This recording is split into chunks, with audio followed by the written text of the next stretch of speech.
আপনারা সবাই SIR form পেয়ে গেছেন এবং এসআইআর ফর্মে আপনাদের সমস্ত 2025-এর সমস্ত প্রিন্ট করা আছে। সেই ফর্মে কিউআর কোড দেওয়া আছে। সেই কিউআর কোডটা ঠিক আছে কি না আপনি নিজেই চেক করতে পারবেন। সেইটা চেক করার জন্য আপনি কি করবেন, অর্থাৎ আপনার ফর্মটা ঠিকঠাক আছে কিনা সেটা চেক করার জন্য কি করবেন, প্রথমে আপনি প্লে স্টোরে যাবেন। প্লে স্টোরে গিয়ে ইসিআই নেট বলে একটা অ্যাপ আছে, সেটা ডাউনলোড করবেন।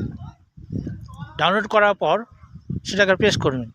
প্রেস করলে দেখবেন অপশান আসবে 4 নম্বরে সার্চ ইওর নেম, সেটাই প্রেস করবেন। প্রেস করার পর দেখবেন লেখা আছে 4 নম্বরে সার্চ ইওর কিউআর কোড। সেখানে প্রেস করে আপনি আপনার ফর্মের মধ্যে কিউআর কোড মধ্যে ধরলেই দেখবেন আপনার মোবাইল স্ক্রিনে আপনার ফর্মে যা যা প্রিন্ট করা আছে সেগুলো বেশি উঠবে। সুতরাং সেটা আপনি মোবাইল স্ক্রিনে নিয়ে ডাউনলোড করে নিতে পারবেন এবং পরিষ্কার করে দেখতে পারবেন যে আপনার ফর্মটা ঠিক আছে কিনা। ঠিক আছে, করে দেখুন। ভালো থাকবেন।